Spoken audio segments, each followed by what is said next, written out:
And we're looking at the environment of alternative investments.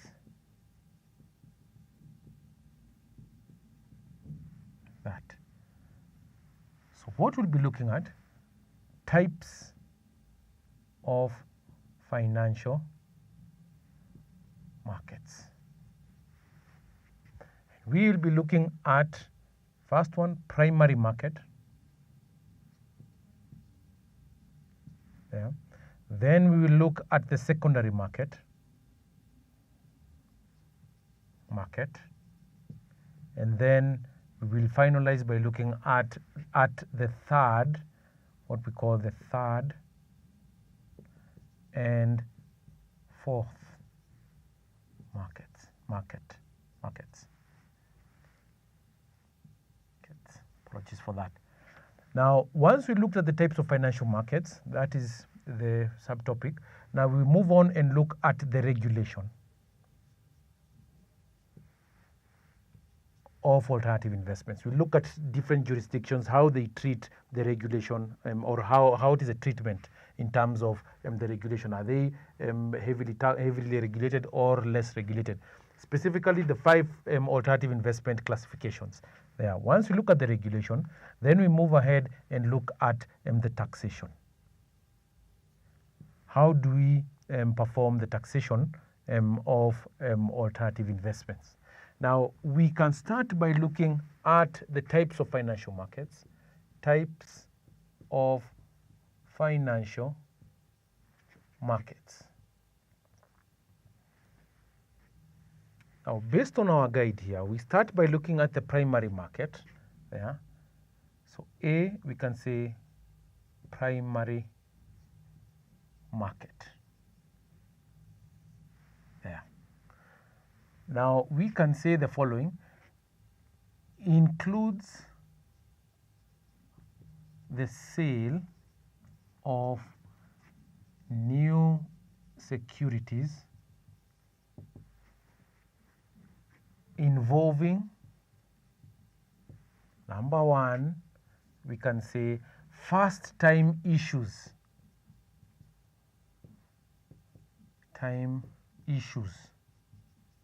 Of shares. First time issues of shares not issued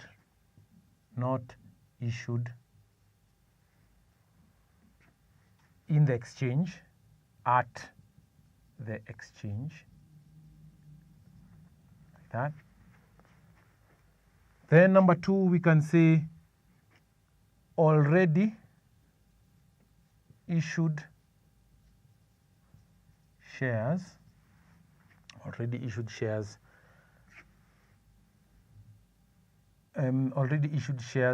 at the exchange,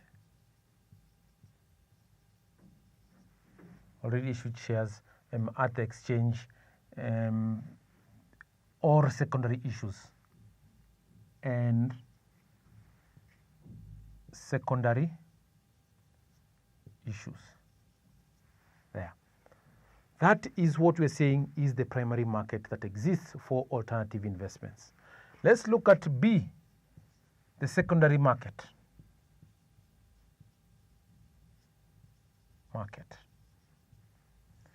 We can say the following: that are or includes securities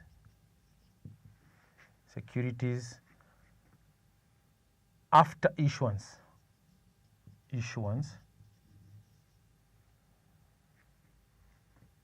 and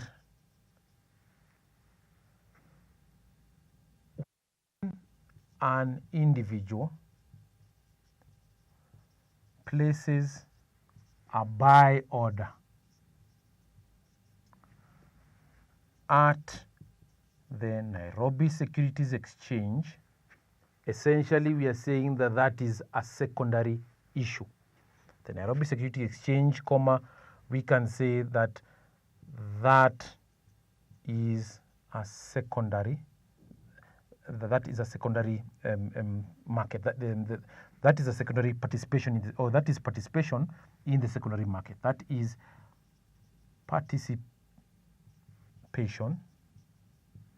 in the secondary market, like that, in the secondary market.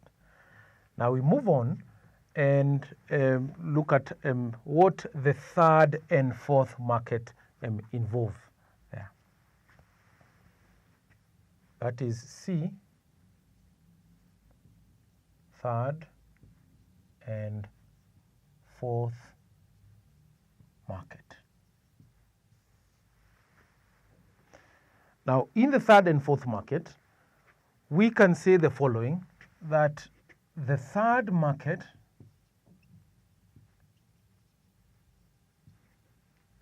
is a subset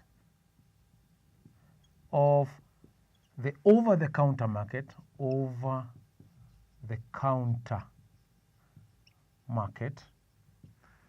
I'll be able to explain what the over-the-counter market is. The over-the-counter market is where an individual can be able to deal with another individual, or two individuals can deal with each other just by placing an order expressly, by virtue of just giving a phone call, or when they meet face to face, they just agree in principle, like that.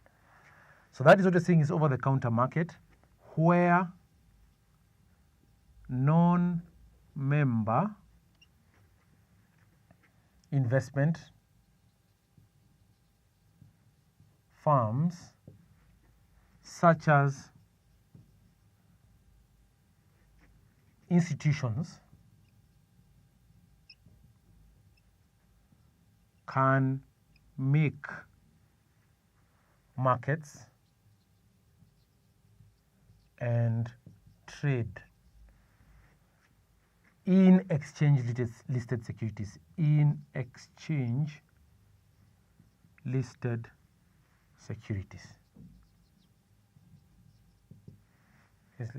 securities without their participation at the exchange. That is what we're saying is the third market. We're saying it is a subset of the over-the-counter market where non-member investment firms, such as institutions, can make markets and trade in exchange listed securities, but they don't have to go through the exchange. They can be able to just deal amongst themselves without the use of the exchange there. We can say now the fourth market is an electronic exchange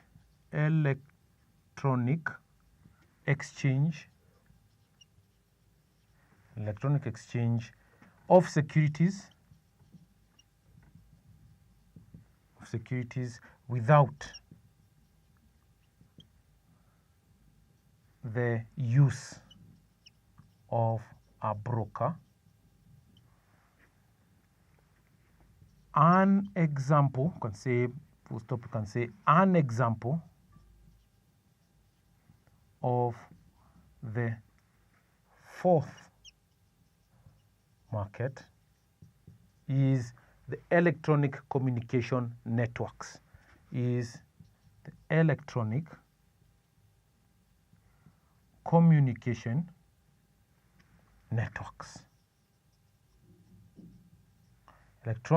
communication networks. There, what we're saying is ECN, where we're saying that it is an electronic exchange of securities without the use of a broker. You can just be able to, the component of the intermediary, we are saying this arrangement happens there, where this broker or this individual can trade with this individual without the use of a broker. So this intermediary does not occur. What happens is that they just have very efficient systems that can be able to execute trades in a reliable way, an efficient way. That is what we're seeing is the fourth market there.